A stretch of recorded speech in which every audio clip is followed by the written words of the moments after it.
સમાચારમાં આગળ વાત કરીએ તો કચ્છના રુદ્રમાતાથી વેકરિયા સુધી 2.25 કરોડ લીટર પાણી ચોરી કરનાર સામે ગુનો નોંધાયો છે। હેડવર્કથી બન્ની વિસ્તારમાં ગામોમાં પાણી પહોંચાડતી નર્મદાની પાઇપલાઇનમાં ગેરકાયદેસર જોડાણ કરી છેલ્લા 30 દિવસમાં રૂપિયા 13.91 લાખના 2.25 કરોડ લીટર પાણીની ચોરી કરી છે। ભાજપના જિલ્લા અગ્રણી સહિત 15 સામે ગુનો દાખલ કરાયો છે। માધાપર પોલીસ મથકે આરોપી ભાજપ જિલ્લા અગ્રણી સહિત 15 જેટલા હોટલ અને બ્લોક કારખાનાના માલિકો સામે ગુનો નોંધાવ્યો છે। મેહુલ જોડાયા છે વધુ માહિતી આપવા માટે। મેહુલ, શું વધુ અપડેટ સમગ્ર મામલે? જી, ચોક્કસથી વાત કરીએ તો એક તરફ જે બન્ની ખાવડા વિસ્તાર છે ત્યાં પાસે પાણીની તંગી સર્જાઈ રહી છે, ત્યારે બીજી તરફ પાણી ચોરી થતી હોવાનો મામલો છે તે સામે આવ્યો છે, જેનામાં કાર્યવાહી કરવામાં આવી છે। રુદ્રમાતાથી વેકરિયા રણ સુધી 2.25 કરોડ લીટર પાણીની ચોરી થઈ હોવાનું સામે આવ્યું છે, જેમાં ભાજપના એક અગ્રણી સહિત 15 લોકો સામે છે તે માધાપર પોલીસ મથકે ગુનો નોંધવામાં આવ્યો છે। જી બિલકુલ મેહુલ, આભાર સમગ્ર માહિતી બદલ। अन्य समाचार नडियादथी नडियाद सिविल पासे वाछरडानी चोरीनी घटना सीसीटीवीमां कैद थई छे। खानगी काરમાં આવેલા 4 શખ્સોએ એક નાનું વાછરડું પકડીને તેને કારની ડિક્કીમાં ઘુસાડી દીધું। સમગ્ર ઘટના આસપાસના સીસીટીવીમાં સ્પષ્ટ રીતે કેદ થઈ છે। ઘટનાની જાણ થતાં આસપાસના પશુપાલકોમાં ભારે રોષ પ્રસરી ગયો છે। સીસીટીવીમાં ચોરી કરતા 4 શખ્સો હોવાનું દેખાઈ રહ્યું છે। કાર મૂકીને શખ્સો ઉતરે છે અને વાછરડાને પકડવાની કોશિશ કરે છે। વાછરડું છટકવાનો પ્રયાસ કરે છે, છતાં તેની પર દબાવ કરી તેને બળજબરીથી ડિક્કીમાં ધકેલી દે છે। તો સમગ્ર ગાડી છે એ ગાડીમાં 4 શખ્સ ઉતરીને ગાય ભરી છે। અમે એમની પાછળ ગયા પણ ગાડી સ્પીડમાં હતી અને ઊભા રહ્યા નથી। તો સોસાયટીમાં પાર્ક કરેલી કારમાંથી સાડીઓની ચોરીનો બનાવ સીસીટીવીમાં કેદ થયો છે। સુરતના સરથાણા વિસ્તારમાં વંદના સોસાયટીનો આ બનાવ છે, જ્યાં પાર્ક કરેલી ઇકો કારમાંથી સાડીઓની ચોરીની ઘટના સીસીટીવીમાં કેદ થઈ। કાપડના વેપારીએ રાત્રે ઇકો કાર પાર્ક કરી તેમાં સાડીનો જથ્થો રાખ્યો હતો। રાત્રિના સમયે એક અન્ય ઇકો કારમાં 2 લોકોએ આવી ચોરીને આપ્યો અંજામ। ડુપ્લિકેટ ચાવી વડે ઇકો કાર ખોલી ચોરીને અંજામ આપ્યો।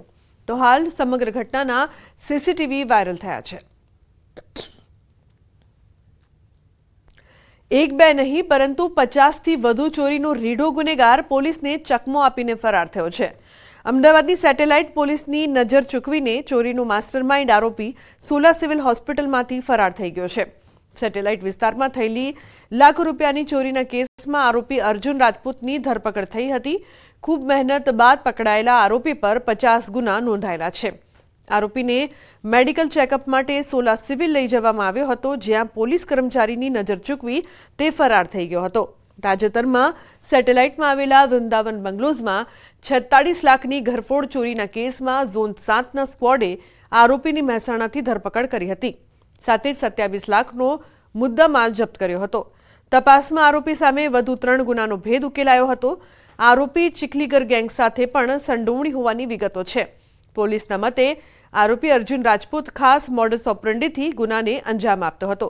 આરોપી ફરાર થવાના મામલે પોલીસે ફરિયાદ નોંધીને જવાબદાર કર્મચારીઓ સામે ખાતાકીય તપાસ શરૂ કરી છે, જેમાં પીએસઆઈ કલ્પેશ કુમાર અને એલઆરડી મોતીભાઈને ફરજ મોકૂફ કર્યા છે।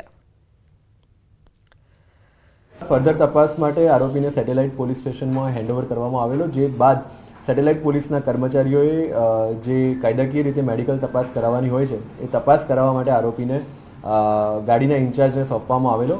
રાત્રે લગભગ 12:20 કલાકે આ આરોપી જે છે સોલા સિવિલ હોસ્પિટલમાંથી એમના જેની કસ્ટડીમાં હતા એ પોલીસ કર્મચારીઓની નજરથી બચી અને ભાગી જવાનો બનાવ જે છે બનવા પામ્યો છે। મૂળ નવસારીના બિલીમોરાના યુવાનની ઓસ્ટ્રેલિયામાં હત્યા થઈ। યુવાનના મૃતદેહને ઓસ્ટ્રેલિયાથી વતન બિલીમોરા લવાયો છે। ઓસ્ટ્રેલિયાના મેલબર્ન શહેરના પૂર્વ બરવુડ ખાતે રહેતા મિહિર દેસાઈની ચપ્પોના ઘા મારીને હત્યા કરવામાં આવી। વિક્ટોરિયા પોલીસે નજીકના ઘરેથી એક 42 વર્ષીય ભારતીય મૂળના વ્યક્તિની અટક કરી પૂછપરછ હાથ ધરી હતી। બંને યુવાનો એકબીજાને ઓળખતા હતા અને રૂમમેટ હોવાનું સામે આવ્યું હતું। ઘટનાને 10 દિવસ બાદ ઓસ્ટ્રેલિયા ખાતે રહેતો તેમના મિત્રો અને ત્યાંના ગુજરાતી સમુદાયે મૃતક મિહિર દેસાઈની ડેડ બોડી ભારત મોકલાવી।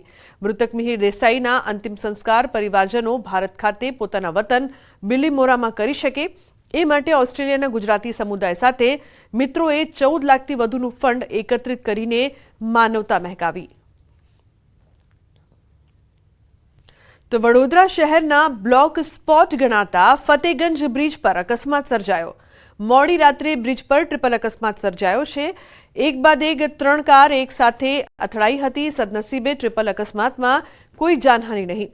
અકસ્માતને પગલે 2 કિલોમીટર સુધી ટ્રાફિક જામ સર્જાયો હતો.